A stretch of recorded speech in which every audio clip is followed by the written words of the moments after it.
Hello दोस्तों, तो कैसे हैं आप सब। I hope you are fine and preparing well.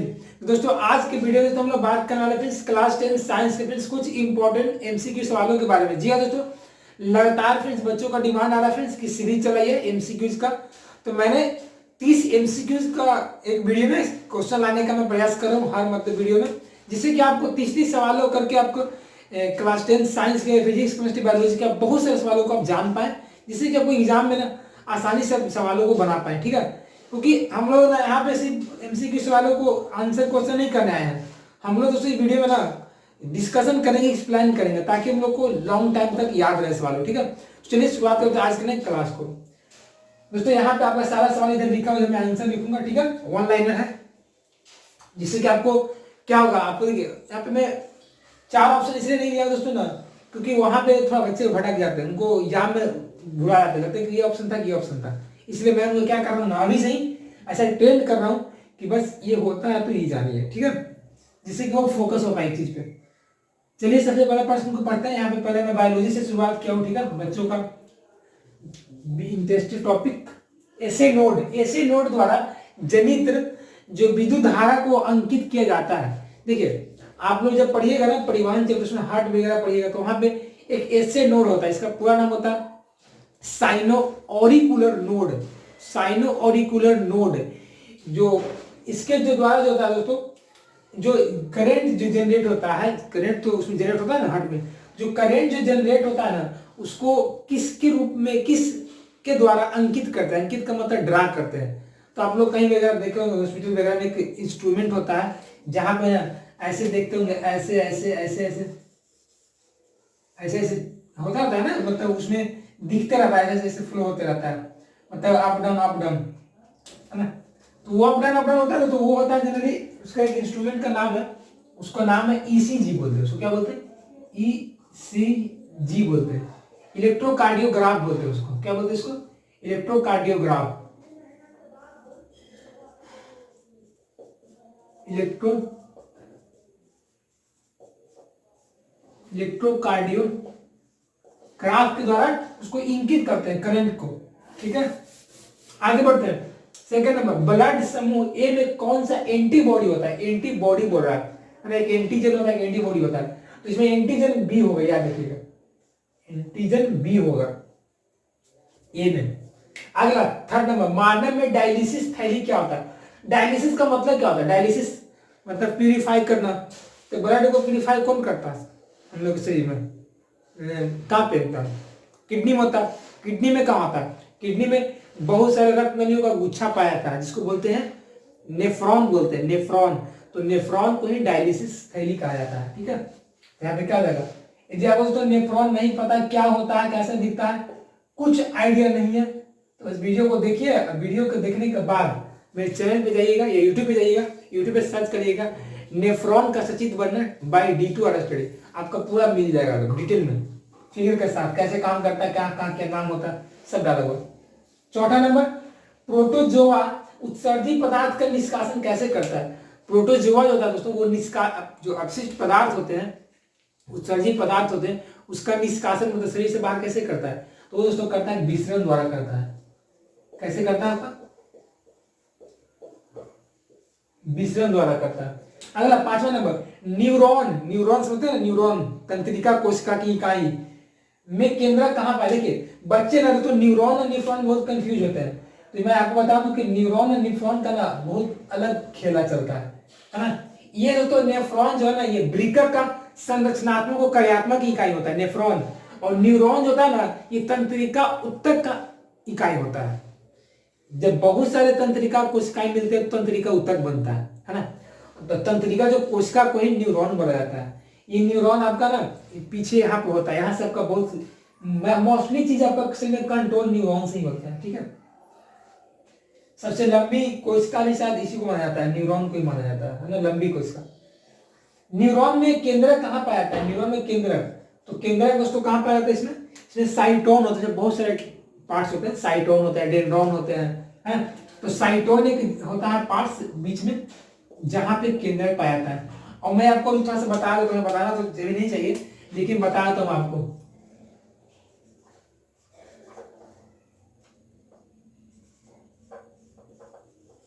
Neuron और नेफ्रॉन, ये हमेशा एग्जाम में आते हैं, ठीक है। न्यूरॉन और नेफ्रॉन का सचित्र वर्णन करने के लिए आपका हमेशा यूपी बोर्ड बिहार बोर्ड में ना मतलब अल्टरनेटली मत आते ही रहते हैं, है ना। 22 से पूछा 23 में पूछेगा, 23 में 24 ऐसे करते आते रहते हैं, इसलिए इसको ध्यान से देखिएगा।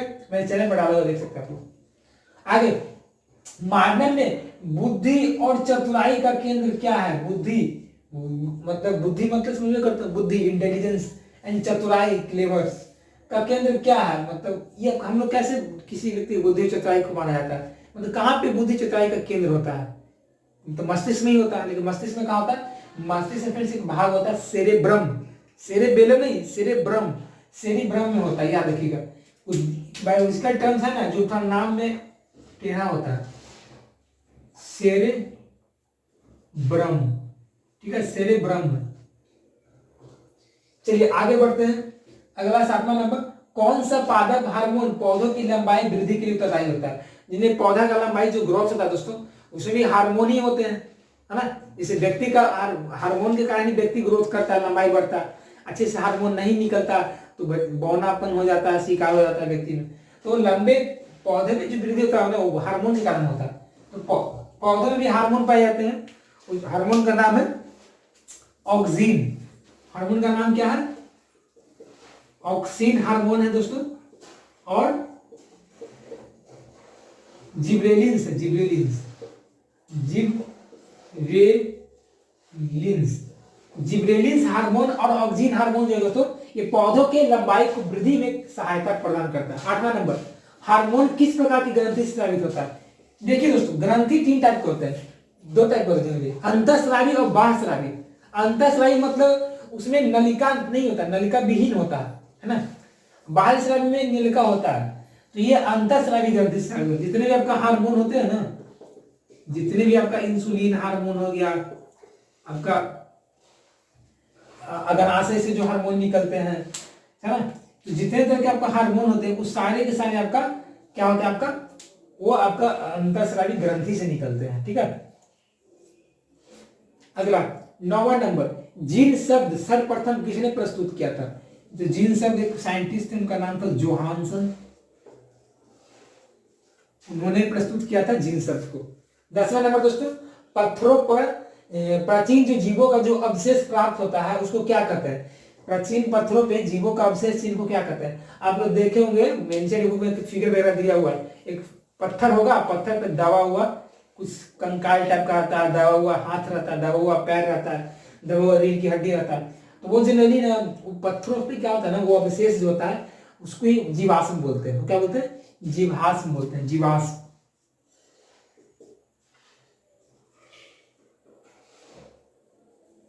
इसको क्या बोलते हैं? जीवाश्म,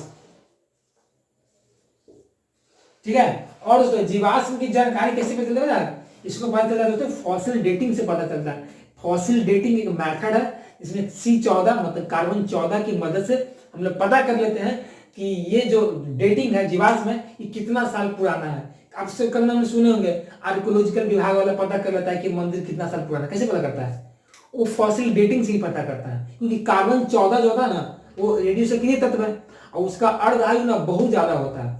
तो अर्धआयु ज्यादा होने के कारण उससे पता चल जाता है, कुछ है मेथड है, उससे पता कर लेते हैं, आयु पता कर लेते हैं, है ना। जैसे जीवाश्म पता करते हैं ना, जीवाश्म से कि वो डायनासोर का उत्पत्ति इतना साल पहले था, या इस जीव का इतना साल उत्पत्ति पहले था। तो वो सब फॉसिल डेटिंग से ही पता चलता है, जीवाश्म से ही पता चलता है। 11 नंबर, तत्वों के वर्गीकरण का मुख्य श्रेय किसे दिया जाता है? तत्वों के वर्गीकरण का क्लासिफिकेशन का जो मेन ग्रेड होता है वो किस साइंटिस्ट को दिया जाता है? तो जनरली एक साइंटिस्ट है, सबसे पहले मतलब जो खुरपाती वाला जो काम किया जाता है ना, जो करता, भले ही कि अब किसी चीज का भले वो सक्सेस ना हो, लेकिन जो आइडिया दिया उसी के आइडिया पे तो भाई सारे साइंटिस्ट ने मॉडिफाई कर करके बनाया। भले मेंडली साहब का जो नियम था भले ही सक्सेस नहीं हुआ, कोई बहुत सारी त्रुटियां थी उसमें, एरर थे, बट मेन तो उन्हीं को श्रेय दिया जाएगा कि सबसे पहले उन्होंने ये लगाया और अच्छे पूर्वक मतलब अच्छे लेवल तक मतलब काम किए थे। तो मेंडली साहब होते ना, वो तत्वों को जो वर्गीकरण किए थे, 63 कार्ड बनाए थे, 63 कार्ड, है ना, जो रशिया के थे। इनका पूरा नाम था डामित्रो इवानोविच मेंडलीव, है ना। तो इवानोविच जो मेंडलीव थे ना, उन्होंने माँ से इंस्पायर होकर ये काम किए थे, ठीक है, क्योंकि इनका पिताजी बचपन में गुजर गए थे।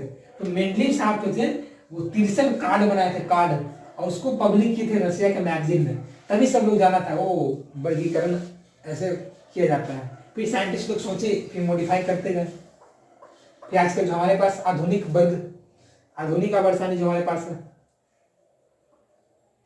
जो लेवोजियर के द्वारा दिया गया था, नहीं सॉरी मोसले के द्वारा, मोसले। 12वां नंबर, मेंडलीव के तत्व वर्गीकरण का आधार क्या था? इनका आधार जो था ना परमाणु द्रव्यमान था।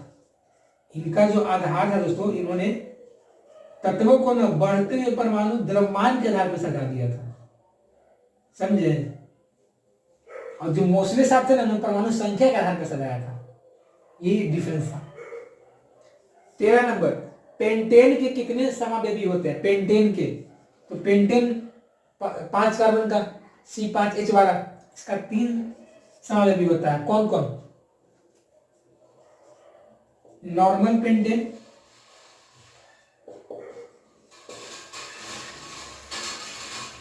आइसोपेंटेन और नियोपेंटेन। नॉर्मल, आइसो, नियो ही होता है इसका समावेश। 14 नंबर, कैल्शियम कार्बाइड जल से क्रिया करके क्या बनाता है? तो कैल्शियम कार्बाइड ये अपना एथाइन बना देगा, ठीक है। कैल्शियम कार्बाइड का सूत्र क्या होता है पता है आपको? कैल्शियम कार्बाइड जो होता है दोस्तों CaC2 होता है, इसको कैल्शियम कार्बाइड बोलते हैं। और दोस्तों एक एल्युमिनियम कार्बाइड होता है, ठीक है, एल्युमिनियम कार्बाइड होता है एक LaC3, ये दोस्तों आपका मीथेन बनाता है, ये आपका मीथेन बना देता है। तो कैल्शियम कार्बाइड ये आपका हो गया। चलिए आगे बढ़ते हैं। 15वां नंबर, नाइट्रोजन के 2 परमाणुओं के बीच कितने आबंध होते हैं? आबंध का मतलब बॉन्ड। तो नाइट्रोजन के क्या होगा? नाइट्रोजन 3 हो जाएगा। क्यों? क्योंकि नाइट्रोजन इस तरीके से बनता है, क्योंकि नाइट्रोजन के अंतिम कक्षा में 5 इलेक्ट्रॉन होते हैं, ठीक है, और 3 यदि ले लेगा नाइट्रोजन ना, तो 5 3 8, उसका 8 पूरा हो जाएगा। क्योंकि 8 पूरा मतलब अष्टक पूरा कर लिया, अष्टक पूरा कर लिया मतलब वो स्टेबल हो गया। तो ये 3 इलेक्ट्रॉन को लेता है, इसलिए इसमें 3 बीच में बॉन्ड पाया जाता है नाइट्रोजन के बीच, समझे। तो इस तरीके से हम लोगों ने आज 15 सवालों को लिया उस वीडियो में। मतलब अभी इसको नोट कर लीजिए, ताकि मैं आगे के नेक्स्ट स्लाइड में 15 में और सवाल लूँ। क्योंकि बायोलॉजी 10 सवाल हो गया क्लियर, 5 केमिस्ट्री हो गया, अभी 5 केमिस्ट्री और 10 फिजिक्स और लेना है, ठीक है, इसको नोट कर लीजिए।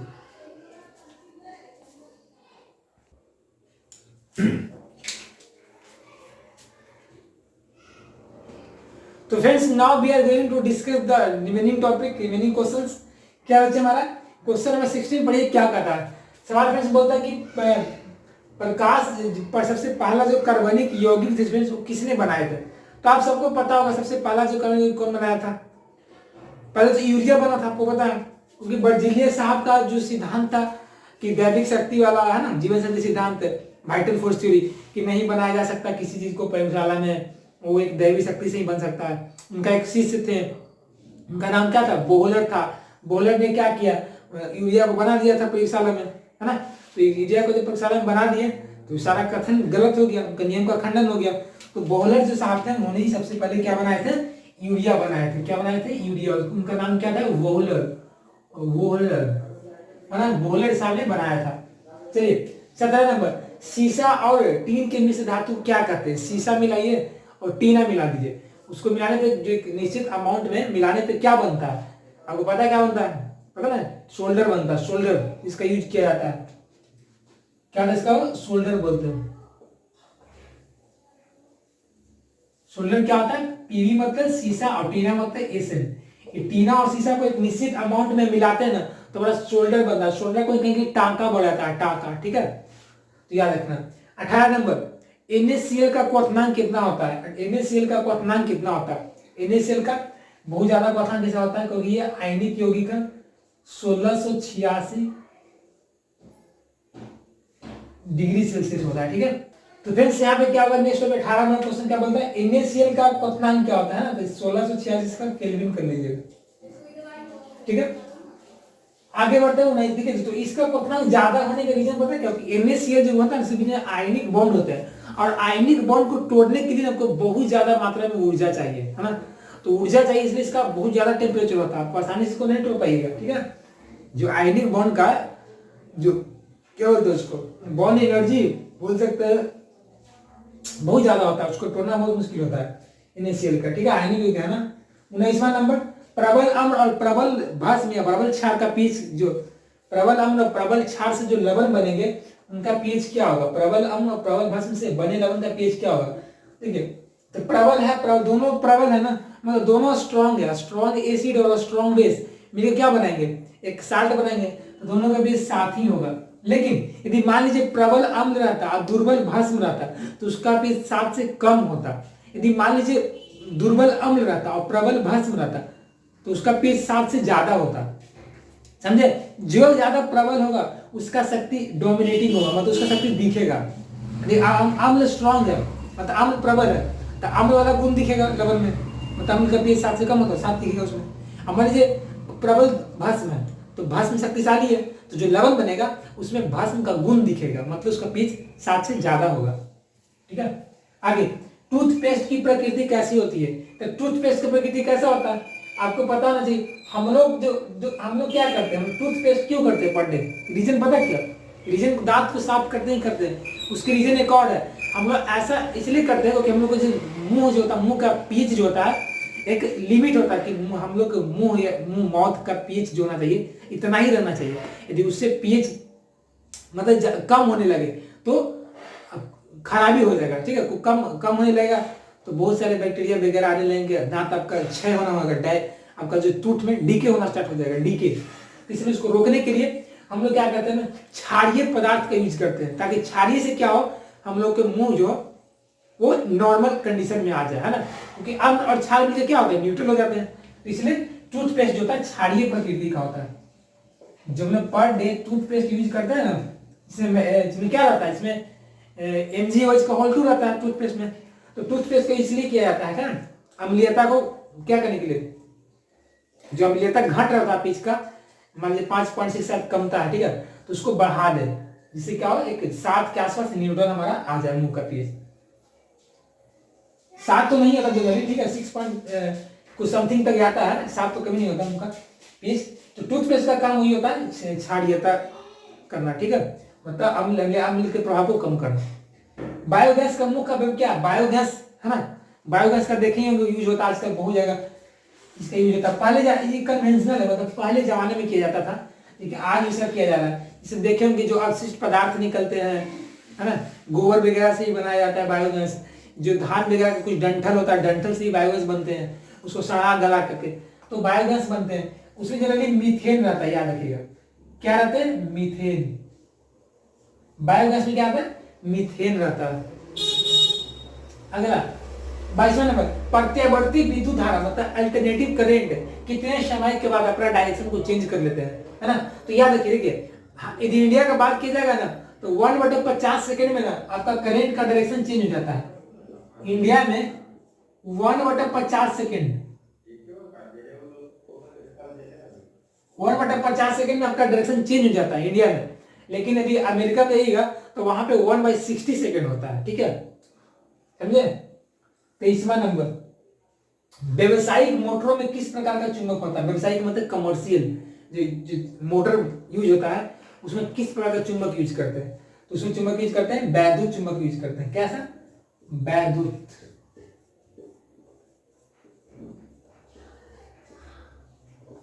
कैसे चुंबक है, तो वैद्युत चुंबक यूज करते हैं।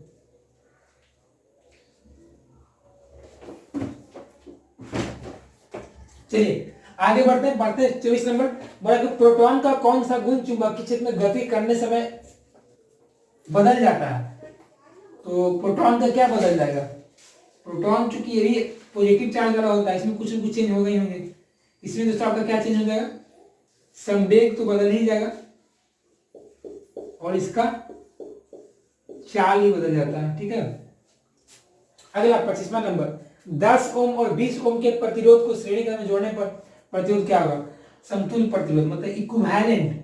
तो श्रेणी में है ना, श्रेणी मतलब सीरीज में, सीरीज का मतलब सीधा सीधा जोड़ दीजिए, 10 और 20 कितना हो जाएगा, 30 ओम हो जाएगा। लेकिन वही समानांतर क्रम में रहता है तो आपका 1/10 प्लस 1/20 करना पड़ता है, तो उसको उल्टा करना पड़ता है, समझे। देखिए आर जो होता है ना, आर सीरीज में होता है R1 plus R2 dot dot Rn होता है, लेकिन वही आर जो पैरेलल में होता है वो 1/R1 1/R2 ये होता है फॉर्मूला। आगे 26 नंबर वैद्युत प्रतिरोधकता का ऐसा मतलब क्या होता है। प्रतिरोधकता देखिए बोल रहा है दोस्तों, प्रतिरोध नहीं बोल रहा है, प्रतिरोध का ओम होता है, लेकिन प्रतिरोधकता बोल रहा है, रेसिस्टिविटी बोल रहा है, तो इसका होता है ओम मीटर होता है। क्या होता है इसका, ओम मीटर होता है। कैसे बनता है देखिए, रो बड़ा फॉर्मूला क्या होता है, RA/L होता है, R का तो ओम होता है, A का मीटर स्क्वायर हो जाएगा, L का मीटर हो जाएगा, मीटर से मीटर कट गया तो क्या बच गया, ओम मीटर बच गया, समझे। 27वां नंबर, वास्तविक सूर्यास्त और आभासी सूर्यास्त के बीच कितना समय होता है। देखिए बहुत इंटरेस्टिंग फैक्ट बताता हूँ आपको, जो हम लोग सूर्यास्त देखते हैं ना दोस्तों, वो जनरली हम लोग पास्ट देखते हैं, पता है आपको, पास्ट देखते हैं। जो सूर्य का सॉरी फ्यूचर देखते हैं, फ्यूचर जो हम लोग सूर्योदय देखते हैं कि सूर्यास्त हो रहा है, मतलब सनसेट हो रहा है, तो सनसेट जनरली ना हम लोग आगे की चीज को देख लेते हैं, उस वक्त सनसेट हुआ नहीं रहता है, उस वक्त सनसेट नहीं रहता, ठीक है। तो हम लोग वो 2 मिनट का डिफरेंस होता है, ठीक है, असली सूर्यास्त और आभासी सूर्यास्त, मतलब उसमें 2 मिनट का डिफरेंस होता है हम लोग को, समझे।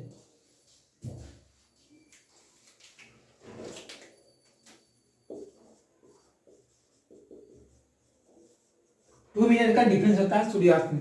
28वां नंबर, नेत्र लेंस की फोकस दूरी परिवर्तित किसके द्वारा होता है। नेत्र जो लेंस होता है वो किसके द्वारा परिवर्तित होता है, उसका फोकस सिलियरी मांसपेशियस हो जाएगा,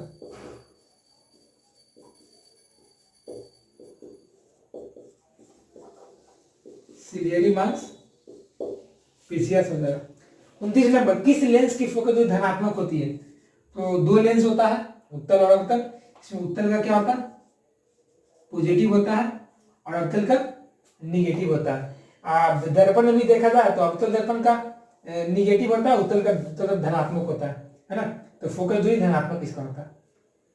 30 नंबर, दृष्टि की भौतिक अनुभूति को क्या कहते हैं।